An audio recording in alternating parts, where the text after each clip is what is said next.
podcast. And yes, I'm excited again because it's Thursday, but we get another opportunity to hear a story of. I'm not gonna spill the beans. I'm not gonna tell everybody everything that we're gonna do, but just make sure you do your part right now and tune in and start sharing this video right now because you do not want to miss the guest that we have today. You know, we've been doing the Black podcast for the past probably year and a half now. And if you haven't grown over in the last year and a half, then you haven't been paid attention. You need to go back and look back at all the videos of all the guests we had because I know that I have truly been inspired over these last year and a half with the amount of guests that we had, hearing their stories. You know, our mission is always to change the narrative of the young Black males and in our community. How do we grow as a community? Sharing real stories, not being afraid to tell people your journey and your challenges that you've had. That's how we grow. And so that's what the Black podcast is about, making sure that we come together and share our stories so that our neighbors can grow, so our community can continue to grow and we can unite and create something that's very powerful. So please make sure you do your part in supporting us on the Black podcast by sharing the video and engage with the guests that we have because again, they're using their time to spend with us to share their stories so that we can grow. So please make sure you do your part. A lot of you know my name is Dr. Sherelle Hobson. I'm a sports development coach and I'm the creator of Win with Why. And I help to change the narrative of our young Black men, in particular in athletics within the education system. You know, I have a passion for making sure that our athletes are succeeding and not just in athletics, but for the rest of their lives. Are we providing them with the tools that they need in order to be the best man and woman that they need to be moving forward from athletics? And so I love doing that. And I had the honor on that journey to meeting this young man named Mr. Street, who also has a unique story and specialized area on how we can make an impact in the Black community. Yeah, buddy. So I had the honor of meeting at the time it was soon to be Dr. Sherelle Hobson, and I remember she took a hiatus. Like I didn't hear from her. She kind of like disappeared for almost a year, and then she popped up out of nowhere at the beginning of 2020, and we got back connected and learned that we had a lot of alignment and the things we wanted to do specifically for young Black men. Women are killing the game these days. Dr. Hobson being an example. She hit it before I hit it, but women are killing the game. But so many of our Black men, our young Black men specifically, are falling through the cracks. Yes, there are systemic problems that are contributing to some of the downfall, but there's also things that we have to be able and willing to expose to one another to let people know, look, there's so much more out there that you can do, that you can be, aside from what you see in your immediate environment. So we bring these guests before you today to show not only the Black community, but to show the entire world that we're not a monolith. Not every one of us is that guy that you just saw on the news that just mugged someone. That's not all of us. Not all of us are the billionaire that goes out and only buys money on extravagant this and that. There's a spectrum of who we are, and we all have value in one way or another. But that value is magnetized, and we're able to affect so many lives when we come together. And that's why we created the Black Podcast and all of the entities connected to it. And that's why we bring to you gentlemen and women and gentlemen like the one we have before us today that can kind of tell his story and let people know, look, it wasn't a cakewalk for us to get to where we are today. We went through things just like you may be going through things. So we like to tell the stories and share these stories so people realize that, you know what, I can do it too. I can do it too. Let me figure out what direction I want to go in and learn from people like this guest and put together the steps that it takes. So without further ado, we bring to you today Mr. Arthur Mitchell. How's it going, my brother? Hey, how you doing? How you doing? Glad to be up I'm here. doing well. Man, I need to get a mic set up like yours, man. You looking all But professional. for real, we need to step our game all the way Oh, up. this ain't nothing. Just a little something I just grabbed out. You out here showing out. You got a whole little studio set up. We thank you for coming. I appreciate Uh, it. Thank you for having me. You've been such a blessing to watch, just watching your journey and seeing the things that you're doing. And that's why we just had to have you. I told Street, I said, this next one, they're not ready. They're not ready for him. They are not ready for him. And so thank you for just being so patient. We booked you a couple of several months ago. And so it is truly a blessing that you felt that we were important enough to remember and come back and make Yes, sure ma'am. that, because you could have said, that was a long time ago. They asked me, I got something else popping, but I really appreciate, and we really appreciate you being a man of your word and committing to, being on the show. And we just thank you so much for the things that you're doing in the community. It's been no problem. Thank you for having me. I'm glad to be here. I know, it's been a hit and miss for a while. I'm here. I'm ready. I'm excited to make it happen. Absolutely. Thank you so Mm. much. Well, we know behind every glory is a story. And so we want to know more about you. We will definitely get into what you're doing right now, but it's so important that our community hears about the story, the backstory of our guest. And so if you could tell us about where you're from and give us a little insight on the dynamics of your family, how you grew up and stuff like that. Yes, yes. My name is Arthur Mitchell. I'm originally from Elizabeth City, North Carolina. Grew up in a two-parent household. I'm the oldest of two siblings. Aside about that, now I reside now in Gastonia, North Carolina. So I'm just glad. Just my story is just very very unique. Dealt with a lot of things. Just so much that allowed me to get where I'm at today. To be able to speak to y'all and just really show y'all where I came from and where I'm at now. Wow. If you can just kind of elaborate on, talk about your childhood where you're, either transitioning from, elementary school to your high school, from your middle school to your high school. Um, how was your environment? What were the people like? What were your, what was your environment like growing up? Yes, man, definitely. So I always like to tell a story like in a boxing ring. You know how we had champions. So I learned at an early age how to put the boxing gloves on early to fight. But my fight was a little different from like anybody else's fight. It wasn't a physical. It wasn't a physical fight. It's a mental fight. See, at the age of 6, I was diagnosed with an eye disease called keratoconus, and she was it's called this keratoconus, and it's an eye disease. Your eyes oval, but my pressure on my pupil caused my vision to be blurry. So imagine at the age of 6, you just know starting kindergarten, and you can't go outside and play, but you got to learn how to see. So having that, dealing with that, people ridiculing you, asking questions, didn't understand what was going on. Cause it's a very rare disease. If you look it up, it's, John Hopkins said there's only 1 in 3,000 people had the disease. And luckily I was one of them, you know. But I learned at the early age if I was gonna survive this challenge, this obstacle, I had to fight. So I began to put the gloves on early and know how to fight. So just dealing with the ridicule, the lack of support, the peer pressure, just so so much that allowed me the go through with anxiety, depression, going up and even elementary, dealing with the student, like, what's going on with your eyes or why you can't see. In middle school, the jokes got real harsher when they would just joking me, my eyes are low, why you can't see, and why you so close to the phone. And then the doctor tried to help me out. No glasses wasn't working. No, when the contact wasn't working. So now I'm in high school where the jokes become more attention span. Like all attention always on me. Look at this man. He can't see or he's close to the board.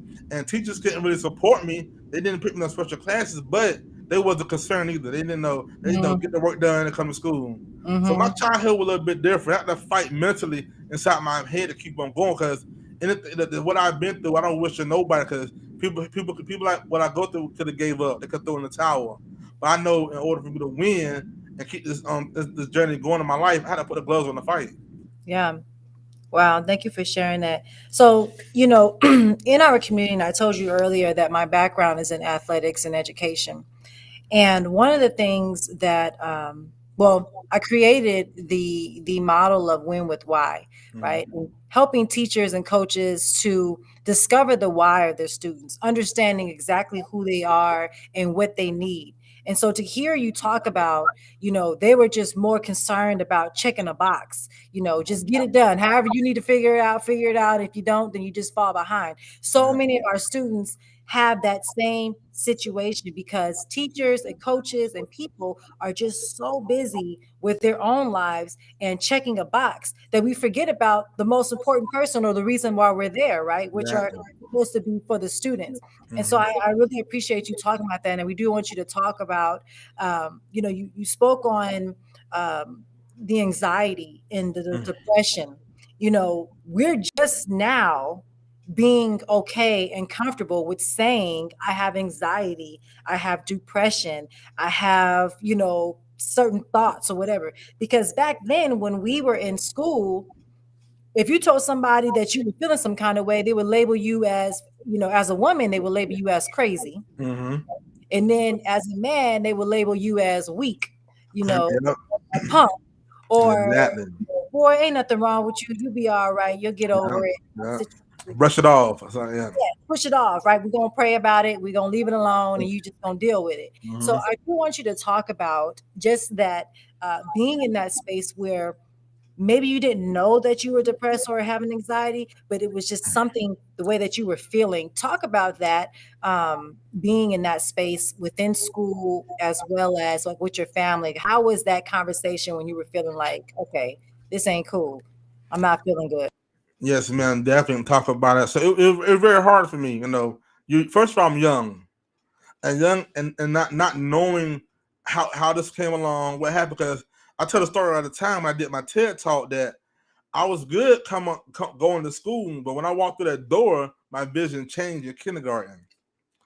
So just imagine that you 6 years old, ready to go to school, first time, meet new people, new environment, and your vision change and become blurry.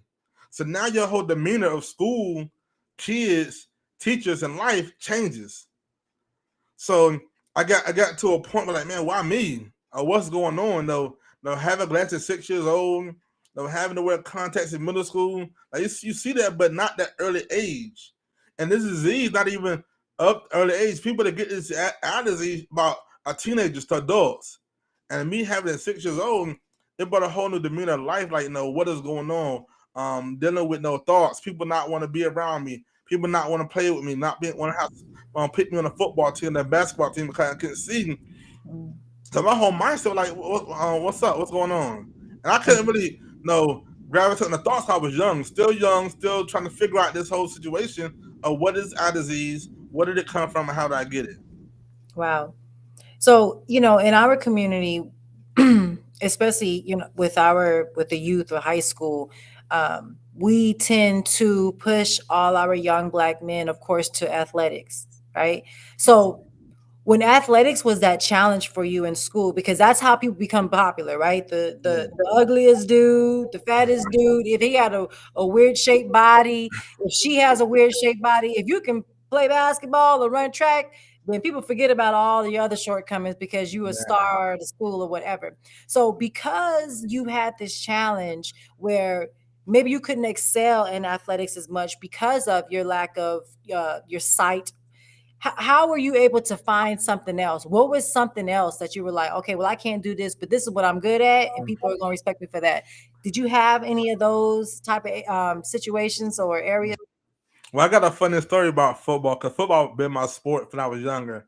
So in seventh grade, this when they had middle school football. So I said, I'm gonna play anyway. So as you all know, the helmets were smaller in middle school. So here I am trying to put the helmet over my head, my glasses. I said, I'm gonna play, and I put it on. Everything's foggy. So I'm like, oh, why is it foggy? I got my glasses on. I can see helmet. I'm gonna play, but my glasses was foggy. So I immediately got mad. I said, man, this ain't. I want to play football. My vision stopped me. What's up? So I never forget. I went to my friend. I said, bro, I want to play football bad, man, but my glasses won't allow me. My vision, if I take them off, I can't see. And he gave me a saying to help me out now. From then to now, how bad do I want it? And I learned that in life you got to make the adjustments and depending how bad you want it. So I took my glasses off and put the helmet on and played. Did I get much playing time? No, but it taught me a lesson that anything I want to do in life, I can make the adjustments to be able to go persevere through the challenges and see how it happened. And when I got in high school, the helmets were bigger and I played. Wow, wow. That one person, and he probably thought whatever he said was just like, Somebody probably told him that, and then he Yeah, go tell you. But just that moment changed your entire life and your perspective on moving forward. And so, shout out to the friend from the middle school that told you, how bad do you want it? yeah, How bad do you want it? You got to dig deep. So we appreciate you really sharing that story with us. yeah. Yeah, and it's like that across the spectrums of life. We all have various different relationships, some more dire than others. But at the end of the day, you got to ask yourself, like, how bad do I really want it? Because if you really want it bad enough, you'll find a way. You may not do it at the highest capacity that you wish you could do it at, Mhm. but at least you can be in it and you can figure out little ways to get better and better. You mentioned the whole eye disease thing. My oldest sister and my brother, they both have an eye disease, and it was a 50-50 chance that the siblings or the children of my parents were going to get it because of genes that they have, two genes that my parents share. So two of us got it, two didn't. Mhm. So he went into the military straight out of high school, and he was medically charged because his vision was jacked up. Man, Mm. it's gotten worse over year. His disease is called Stargard's disease, and Mm. degenerates. It gets worse over the years, and then it like plateaus, and that's where it's going to be. Mm. Anyways, he's had to figure out. Okay, so I can't drive during this time of the day. I got to make sure I'm back home by this time of the day. Mhm. He went out and purchased his own home. He's been working at a prison as a correction officer, and I think he's 8 years in now. Promotion after promotion. He and I just got into real estate investing, and he's Okay. out here doing great things. He actually going to Nigeria in August for a real estate investment tour. Okay. And had you asked us, myself, other members of the family back in like I'll say 2010, 2011, had you asked us, would he be doing anything like that for his life? We probably wouldn't have thought so because he was in a dark period where he just stayed, cooped up in a room playing video games Mhm. for like 3 years straight. But Mm. then he got that opportunity for something different, and he just took it and ran with it. So, so kind of share with us a little bit on, okay, when you realize, what, I can actually push through this and start figuring out what direction I want to go in life and slowly but surely accomplish some of the things I want to accomplish. So after you got past that phase of, okay, I'm balling now, what did those high school years look like, and then transitioning out? After I figured out that no, I can make the adjustment, and I learned that adjustment not here to hurt you, but it here to make you better in the long run. So as I knew that now, okay, I can get past this. I can, if I want something, I can do it. If I can put my mind to it, I want to achieve this goal. I overcome the obstacle. I know how to do it now by changing my mindset. Now school will look different though, and not saying from the kids wise, but my mindset wise. Cause in the beginning of high school, my junior, my freshman and sophomore year, I was acting out because I would go so much tired of the attention being on me. So I said, well, I'm gonna do what they do, vice versa, to others, so they can be on me. And not understanding that God use certain people. He picked them to be picked out, and I knew that I wasn't them. I wasn't that person. That my life, my journey wasn't the same path that theirs. So I had to reinvent the wheel and go back to who I was and who God called me to be. So then I realized, okay, now you different. No, you different in the way that not bad, but a way people are going to see you that your disability not going to affect your ability. So then I begin to do things. I begin to buckle down on my work. I begin to do things. Make friends. People start to become my friend. Things started happening, and my life my life began to become different. And I graduated high school, and now there's more to come after that. But yeah, Hey, I Wow. love it. Wow, wow, wow. That's awesome.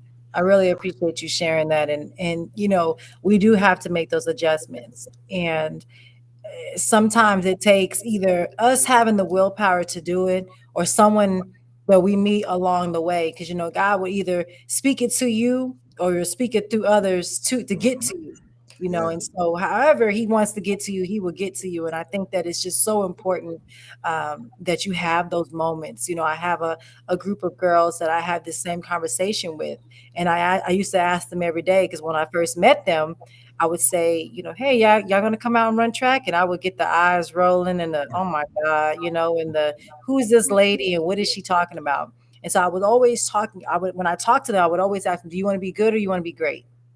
You Mm. want to be good or you want to be great? Pick one. And so now we're able to go to the state meet where you are one of the greatest athletes in the state of Texas, because Mm. we have to make those adjustments. What are you willing to change to get where you're trying to go? I Absolutely. think that in our community, we're not always willing to take the necessary steps to get where we need to be, right? Because we want it quick, fast, in a hurry, and we want to do it how we want to do it, and we want to make sure that it's comfortable while we're doing it. So Mm. it's like everything can't go your way to get where you need to be. That's true. Something there's going to have to be some detours. There's going to have to be some adjustments. There's going to have to be some challenges. And when I graduated with my doctorates in 2019, people thought, "Wow, you just really love school," but I didn't. and but I had a challenge early on in life, knowing that I struggled with reading, that Mm. I read a little bit slower. I had a hard time pronouncing words. And so I would always be the kid that when it was time to read, I would go to the bathroom and I would stay there till somebody say, she said to come back, you know. And so I would stay there, but Mm. I knew I was different. I couldn't figure out what it was. But once I learned how to study and how to read and not be afraid to say, I don't know, I can't read that, or that's going to take me a little while. I had to make those adjustments just to Mm. get where I'm going and where I'm at now. And so I really appreciate you being obedient to the calling over your life, where you stayed the course. You tried to go act out to get Mm. some attention, but God brought you back like, Mitchell, that ain't you, bro. Like, Yeah. stop tearing shit up and do what you're supposed to be doing, because you're supposed to be doing that. So I really thank you for being obedient, because it's through your obedience that other students and other people in our community can also learn that, hey, I can have this challenge, but I can also make these adjustments to get where I'm going. So I really appreciate your obedience in that. So let's talk about, after you got through that and you start realizing I am, how did that journey start becoming, like, how did you make that transition from high school or college or whatever you did, to move forward and get where you're at now? Gotcha. Yeah. So when I got out of high school, I first wanted to figure out if there's a solution to this disease. If there's a cure of something, because throughout my K through 12th grade year, they tried glasses, after glasses, thicker glasses, contact, none of that worked. Vision was still bad. So I said, I'm gonna go search see if there's something else, a cure for the disease. So one of my friends' mom, she referred me to a doctor in Durham, North Carolina. We actually specialize in the keratoconus. So I went. No, I said I'm gonna see what's up. I gotta go. See I can get cured because I wanted 20/20 vision. I was saying. So I went to him and he told me about a procedure called corneal transplant.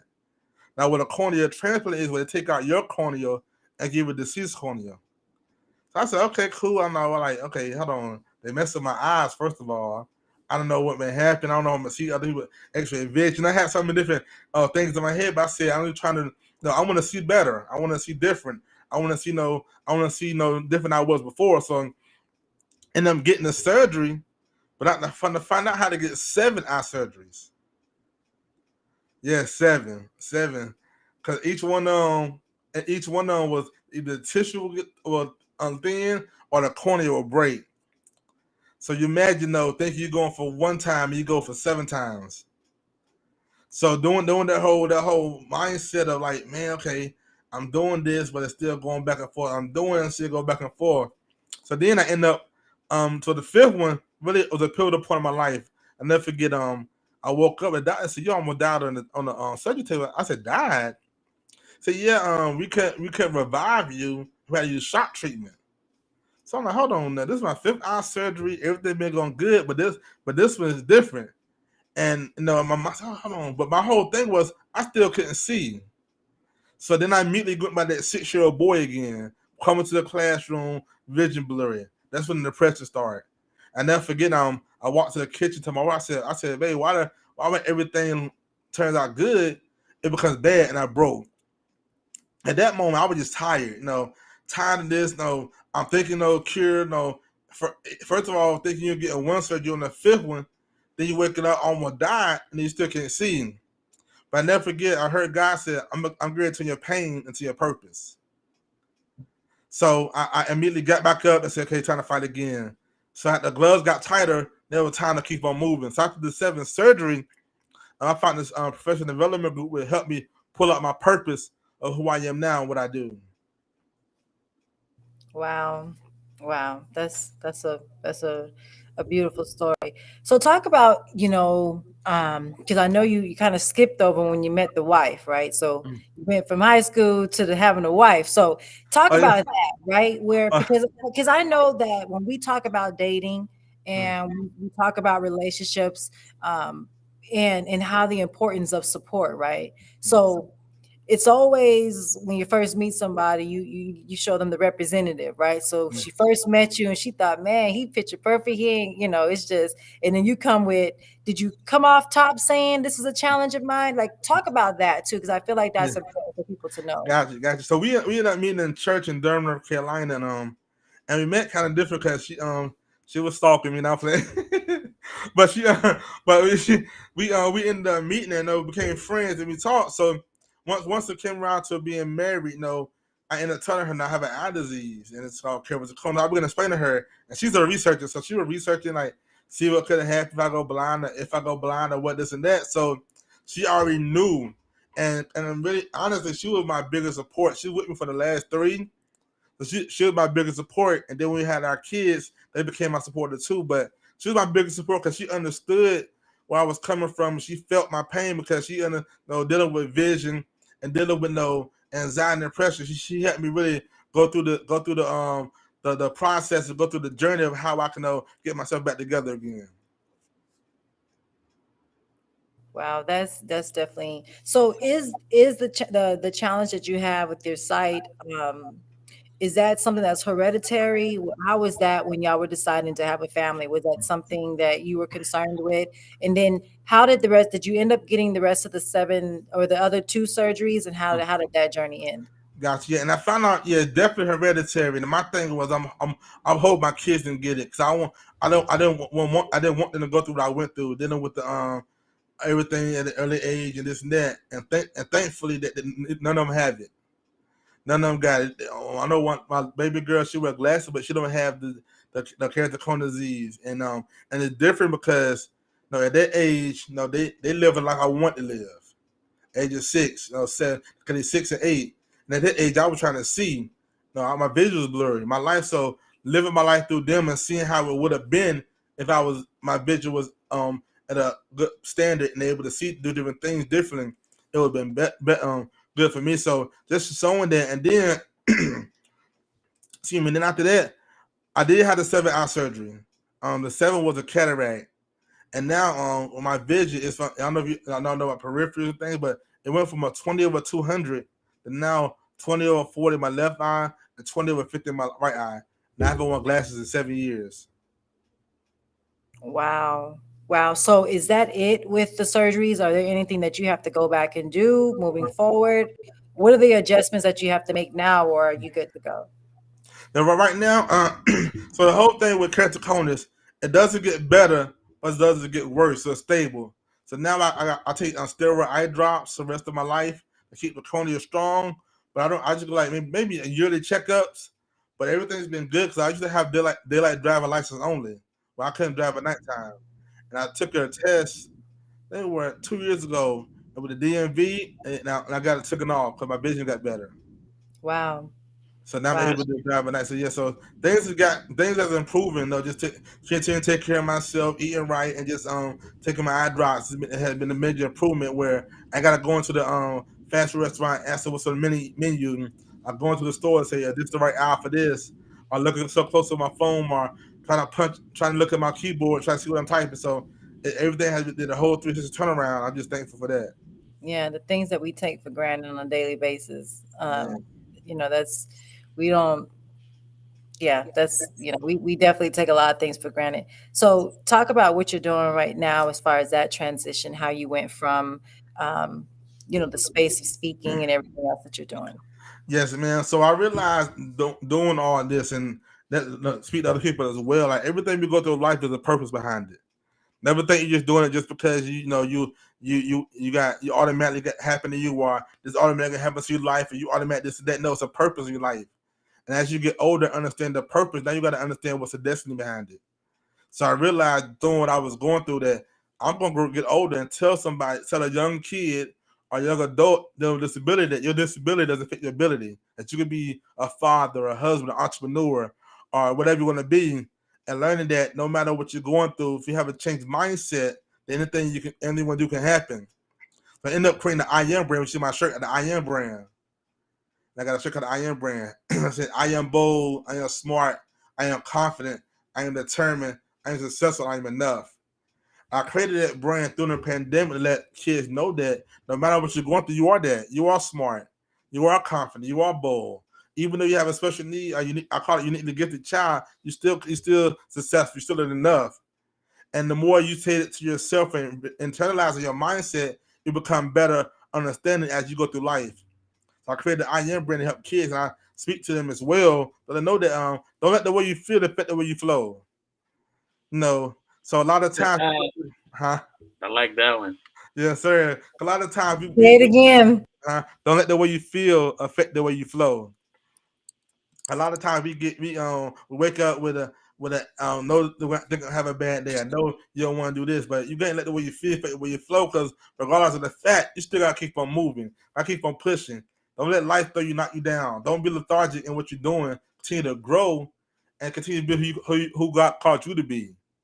And the quicker we understand that, the more better we'll be each and every day, and not waking up feeling like, no, why me? What was me? Why this and why that? Understand it happens, but it's all about who you are and your mindset. I tell you that when your mind matches your destiny, anything is possible. But you gotta match that mind so you can understand and keep on going and who you are. Man, Yes, that's man. so real. Yes, sir. Yes, That's sir. so real. And so many people, we get caught on, we get caught up with, we get caught up in the now, the here and now feeling. Mm-hmm. I got this issue that's on my plate right now. My life is ruined. Nothing ever goes right for me. Like what point? Like we got to get out of that. And I think back to the movie The Lion King when Rafiki is telling Simba, he was pointing at something. He said, "No, look beyond what you Mm-hmm. see." And then he said, "So you mean that? No, look beyond. You got to look beyond what you can see. You got to see it up in here. And when you can Mm-hmm. see it up here first, anything that's out here, that's just a temporary distraction, because what's real is up here." Mm-hmm. And and ultimately, when we realize that, and we don't just accept what is, like you did, you say, you know what, there's got to be something or someone out there that can help me with my issue. Mm-hmm. And here you are now in a completely different situation. I remember when I was a kid, I had bad vision. I didn't know I did until my teacher was like, "You need to go get your eyes checked because you're always squinting." I Mm-hmm. thought it was just normal to squint at the board like that. And I went and got. I was fortunate enough to get contacts before I got glasses. Mm-hmm. And Okay. man, it was in this mall. And I can see it like it was yesterday. We come out of the eyeglass place, and I walked out into the mall. Like in those malls, you got lights all over the place. Mm-hmm. And I looked like, what is this? What the world is supposed to look like? I thought blurry Yeah. was just normal, and it was life changing. So anytime I hear people mention anything around their vision, it takes me back to that time in my life. Like yours, obviously, definitely a worse case. But thankfully, I was able to get LASIK surgery back in Okay. 2009, and Nice. now I'm pretty nice. 2020 in one and 2015 in the other. Oh, that's good. Um, Yeah. so yeah, man. It's beautiful to hear that you pushed through and you've gotten to where you are today. So kind of speak on a little bit, what some of the things you got going on today, because I know whenever I was looking into your content, I'm seeing all these different titles, I'm seeing all these different things you got going on. So talk to that a little bit. Yes, sir. Yes, sir. I'm trying to stay busy as much as I possible because I always feel like If I can make a change, I'm gonna make it happen. So Hmm. I'm recently just did my first TEDx talk last year in October in Charlotte, and I talked about finding a champion inside of you. I'm actually gonna do another TEDx talk this year in September. Nice. So I'm excited about that. I'm a two-time TEDx speaker. I'm a special education consultant, help special need kids, but also just launched my new boys to men's program. And the 7-week program we help young men learn this different characteristic traits. We talk about responsibility, talking about envy, talking about courage, talking about repentance, talking about temper, just different things that the authority that's gonna allow them to be ready for the real world. Because we already statistic as young black men. We're going the school to prison pipeline explains it all. Go to school, drop out, gang or die a death. So my whole mindset with this program to help change the narrative of who they think we are, to show them who we are for real. And through our program, I help them understand who they are, who they can become. Most importantly, who you want to be. Hmm. We get this imposter syndrome. We want to be him, or you want to be her, or you want to be them. No, be who you want to be. You're not them. You're an architect. You're not them. You're a lawyer. You're not them. You're a doctor. No, we had this mindset of seeing what I said the now is, but they don't know what they went through or who they are. So now we're allowing them to say, "Well, I could do it too." But now, what did they go through to get that? Or what are they doing it behind closed door to even be that person? So the beauty says, so I helped them out. And I also have a school tour I'm gonna call finding champion inside of your school tour.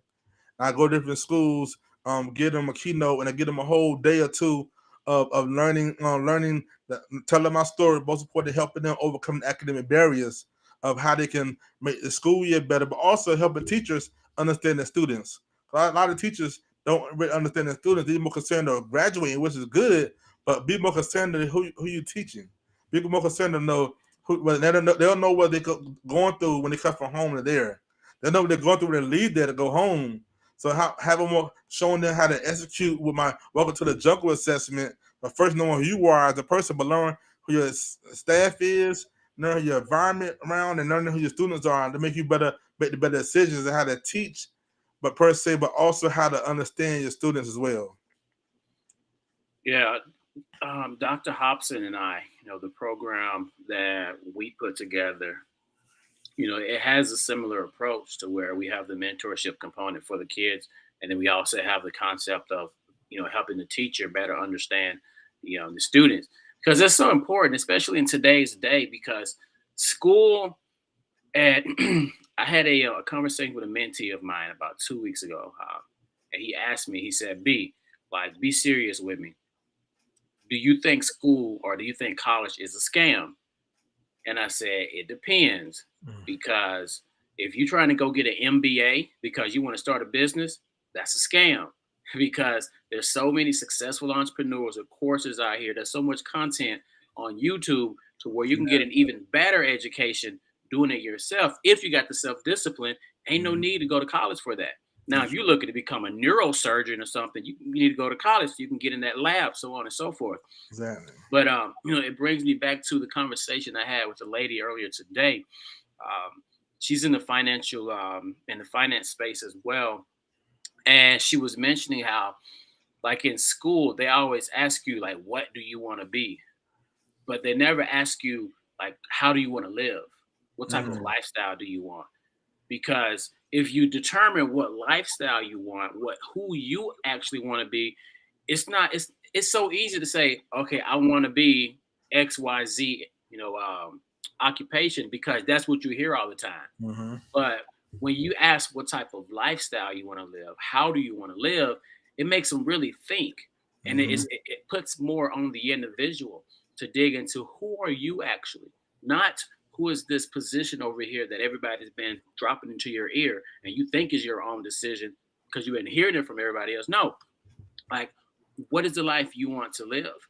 And Gotcha. regardless of the obstacles that you're going up against, there is a way to get to where you want to be if you connect yourself with the right people, implement enough self discipline, and then just go at it. That's Go true. at it.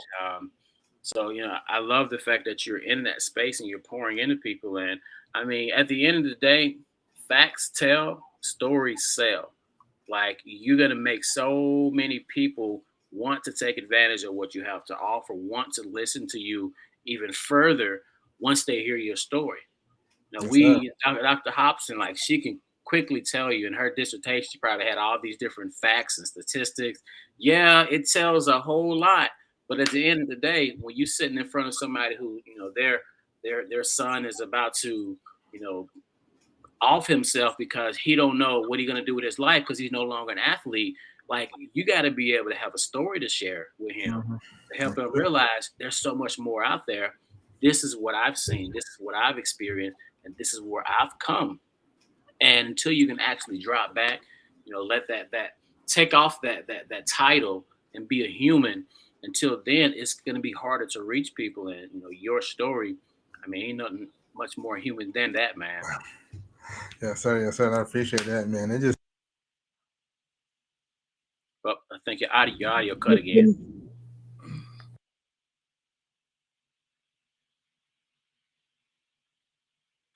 can you hear me now? Yep, you good. I really think like it's so like you say it's so important, man, because a lot of people, man, still holding back their stories and they don't know what kind of outcome can happen. They just release it and they be vulnerable. It took me a while to really release my story because at first I thought, hey, it's like eye disease, ain't nothing real big, but I understand that people have been through this. People are going through this, not just an eye disease, but having that mental mindset of no wanting to give up or not want to push through. And through my story, I can help people understand that life is how you make it. Is what you put into it and how far you want to go with it. What makes it better, and don't abort the process. It's just a process in everybody's journey. And if you take it step by step, understand what you're going through, things will be better for you. Now, I tell my youth all the time that look, you gotta continue to grow as a person. Don't let your past dictate your future. Yeah, you can't. Yeah, you came from the hood, or yeah, you guys live in a single parent home, or yeah, your mom or your dad not there, but you have the power to control your own destiny and your own future. And from that, you can help others that's been through that. And I had to learn that myself, though. I ended up getting into a Facebook group when I like 2000, I think, and then realized some people got keratoconus, and I did a documentary on it, and everybody loved it. Like telling my story, and they had like four other people had tell the story, and people were like, man, you really helped me have the courage of first even getting the surgery, but also knowing that I can make it too. So having that that confidence, just telling a story and just be confident who you are, like say, be vulnerable and just be real. Doors are open. People are getting encouraged. Their lives be motivated each and every day. Wow. So so when you're thinking about your message, do you or when you are creating your message and your movement with the I am, how how do you or do you take away the focus of the challenges you have, or do you make that a part of your brand? Because sometimes it's like, okay, I'm tired of talking about this. Like I've already dealt with this. I'm on to something different. Or is that a part of your story? Like where are you at now with, the challenges you had? Did you allow it to just create your new brand, or do you make that a part of your brand? I allow it. I make it a part of my brand because that's who I am. And these words I had to say this constantly when I was younger to keep me from being insane. Had to say I was bold, had to say I was confident. Send it to myself. Waking up, understanding. So I made it. I made the brand me. I am. It says that I am Art Mitch. So I made it who I am. Let people know that I was this, and you can too. Yeah. See, I ain't get that at first, but see now I see that. But again, that's how God does what he does. Something he takes it and he just creates something. You're like, so when people think, oh, I am, people always say I am. But when you say I am Arthur Mitchell, yeah, you him for real. I Yeah. love that. I absolutely love that. So thank you for sharing that part with us, because again, I think people need to know exactly who they are. Um, we talked about it before of Jeff Johnson. We had him early on in um, our show, and he spoke about one thing that just always stuck to me: just say knowing your name. You know, just knowing what your name means, no matter what challenges you come, you know, that come your way, no matter what somebody calls you or says about you, no matter what happened, your name never changes. That's And true. so, no matter what they say about I am, they can't change your name, and that's just always Okay. going to be what it is. So every time you see somebody with it, hey, you know. But I really appreciate you sharing your story and allowing these challenges in your life to become a part of your brand, because we don't own our challenges enough, Right, right? right, You know, right. we're so busy trying to mask it, especially in our community. We want to mask everything. You know, I want to look good, I want to be good all the time. I don't need you to know any of my flaws. Yeah. And so I wrote a book a couple years ago, Seams of Gold, Discovering Beauty in Brokenness, Mm. because I had to learn what beauty really meant to me. You know, because people always saw me and thought, "Girl, you run track, and oh, you got a body on you, and girl, you got this, and you look so good." But they didn't know my struggles and my challenges when I went home. I was dealing with a very dark place in my life. And so when I created the book, it was off the method of the Japanese method called kintsugi, where they take broken pottery and they seam it with gold and create a masterpiece, and people go to buy it. And so when I learned to take every little area of my life that I considered to be broken, the areas of my life that I wanted to mask and not let people know about, it ended up being my story. It ended up, you know, making me who I am to be able to own my challenges, my shortcomings, you know, everything that I'm dealing with. And so when you decided that I'm going to make this is a part of who I am. I can't run from it. I can't hide from it. I can't tell people I'm good, but I'm not good. So you sharing your stories and being very vulnerable is going to change so many lives, because our young men, especially in the educational system, they're always getting placed in special education, Yeah. whether whether they really have those special needs, or somebody just doesn't want to deal with them because they're acting out, and so now he has a behavior issue, right? So Mhm. I'm so glad that you are someone who's standing in the place, to really speak and be a voice for those students, because a, a lot of our schools are packed with these young Black men who are labeled as special education. So I really appreciate you doing that. Thank you, thank you. I appreciate it, and that's one of my things too. I really try to avoid, like, no, don't label, don't stop giving us labels. No, understand who we are, understand where we come from, understand our background, understand our life. You don't know what we do when we go to bed at night. You know what we do, wake up in the morning. So don't label us. Be concerned about us and help us out. No, help, give us resources, do different things, be more concerned. And then and that's why I ended up writing my book. Just recently came out, called 7 Steps to Finding a Champion Inside of You. And I wrote that book. It's a champion book, and it helps the kids and youth understand through my scenarios how to fight. I use different boxing techniques to show them, like, first I tell them put the gloves on. Because in anything in life, you gotta fight. You gotta put the gloves on first to be prepared. And I tell them you gotta uppercut the situation. And life sometimes, we get thrown so many blows that we don't know how to defend ourselves. But if you uppercut it like a boxer, if you uppercut that person hard enough, it's gonna fall back. So when you in the situation you're going through, if you hit it hard enough, I hit it hard enough, it's gonna fall back and fall off you. Then I tell you, you gotta spit in the cup and get back up. No, a lot of time, no, we stay down. We don't get back up. We don't never defend that fight our battle. We give up. It's too hard. No, just like when the bell rings, you sit down, rest, get back up and fight. Cause at the end of the day, your whole goal is to win. And when the 12th round or whatever round is, your goal is to win by unanimous decision. And that's you believing in yourself and striving to be great who you are. And that's what my book is about. Man, you out here preaching, man.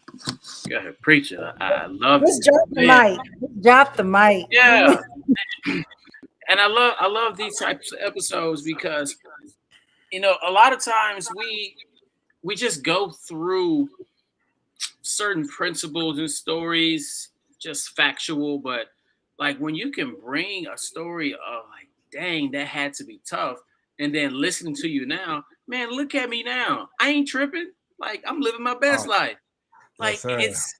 and it's one of the things that it ticks me off whenever, I mean, obviously people have their, their quirks, their issues, but it really gets under my skin when people just complain after complaining after complaining, and they don't do anything to change the situation. Nothing. Like, Nope. do something to change the situation, or I don't want to hear it. Like, Exactly. tell me one time, I'll be empathetic with you. But if you keep on going over and over, okay, am I gonna just keep listening to the story and you're just gonna keep doing the same thing? No, listen to Art Mitch. He'll let you know how to change the situation. Because, man, you all right, so let me get my marbles back together. Um, so you got Cause natural. he will get in deacon mode, and then we'll be on this mug till 7 o'clock. I'm telling you, man, and I'm preparing for a keynote speech next week too, so I'm in my zone. I know Um, that's right. but kind of tell us, man, what are some of the things that are popping off? Some of the things coming up for you? How can we support you? Where can we go to find what you got going on? Give us the goods. Yes, sir. Yes, sir. On that right now, I'm preparing for my next TEDx talk. It's in September, and then after that, we have the I have just been really working on my new book. Just published it. Just came out last week. Matter of fact, called "Finding the Champion Inside of You." And it's a book, like I said, about different scenarios of my life, what I've been through, but also allow to help kids and youth how to fight, how to overcome challenges, how to overcome obstacles, how to get through situations. So I'm doing that. This summer, I'm launching my boys and men's program. I'm launching that at the school, and then really just continue working on getting in the school system, getting in colleges, and really perfecting who I am as a person. Just continue, like my tagline says, aspire and transform, aspire, change, and transform lives.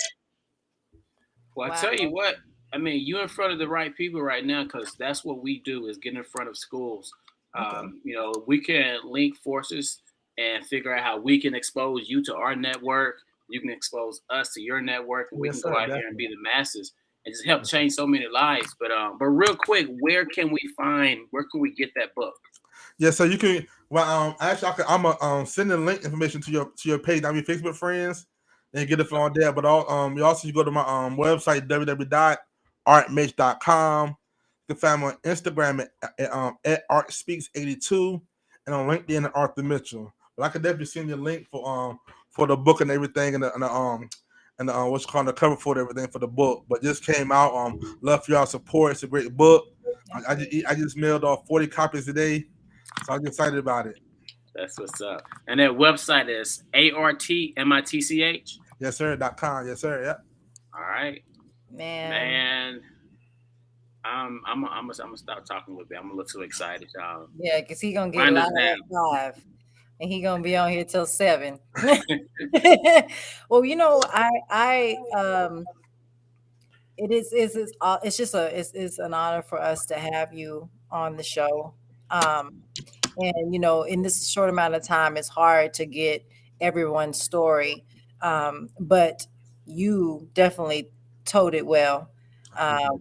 and you're definitely continuing to tell it by continuing to walk and fight and be obedient, because you could have gave up, and you could have been selfish in your movement. You could have been selfish in how you speak and how you move, um, but God saw something greater, or He had something greater for you.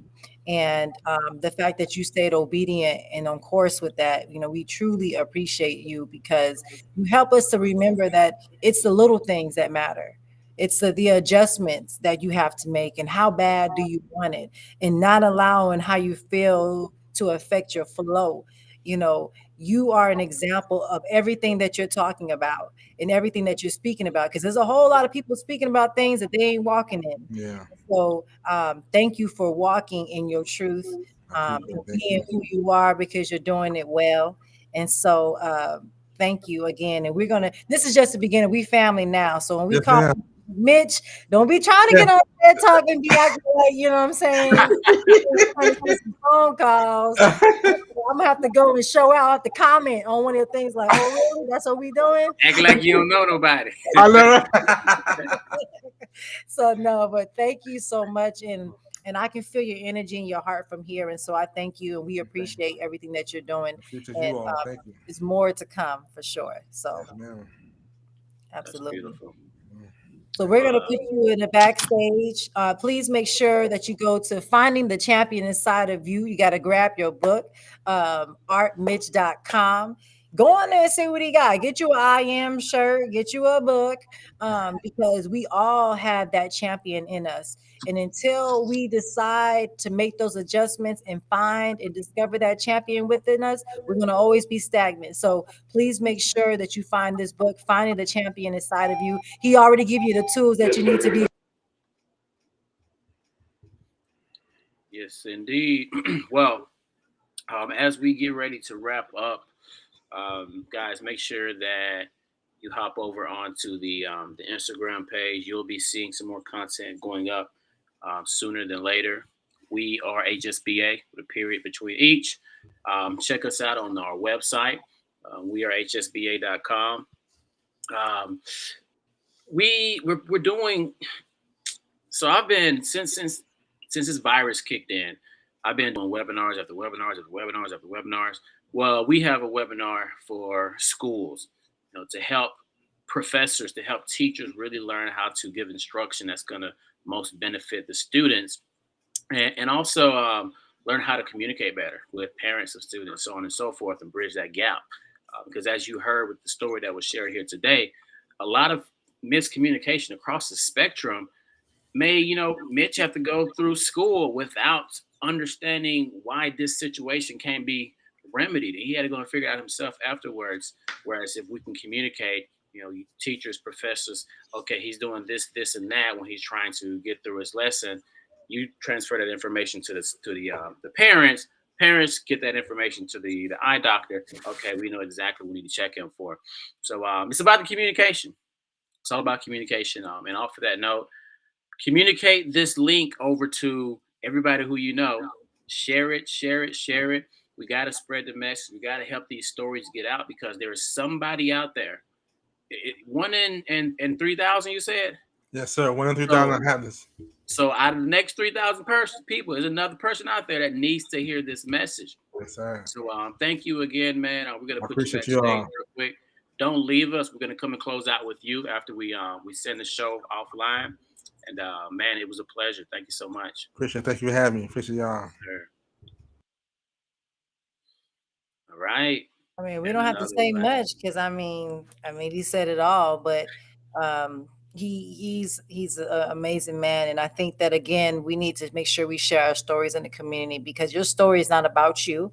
It's about others that need to hear your story, who may not have that willpower or that strength to make it on their own. But hearing your story may be that one thing that changes someone's life, and that is what your life is supposed to be about. It's supposed to be serving other people, and how can you pay forward to the next generation? So please make sure you're doing your part, and you can start by just sharing the video. That's what you need to start with. Okay, so if you don't want to open your mouth or you don't feel like talking to nobody, all you gotta do is share the video because you never know who's in your circle that need to hear this story. So it may not be for you, but it may be for the next person. So don't be selfish in the growth and share the story to somebody else. That's it. Real talk. So for those of you who are accustomed to seeing us on Facebook, um, well, obviously you're not seeing us right now, but we're gonna repost the link from YouTube to Facebook so you guys can take a look. Off that note, we'll be back. Get all the kinks out next go around. We've been having some scheduling conflicts here and there, but we keep on going. Can't stop, won't stop. Y'all have a good one. See you guys Are next you time. Puff Daddy now?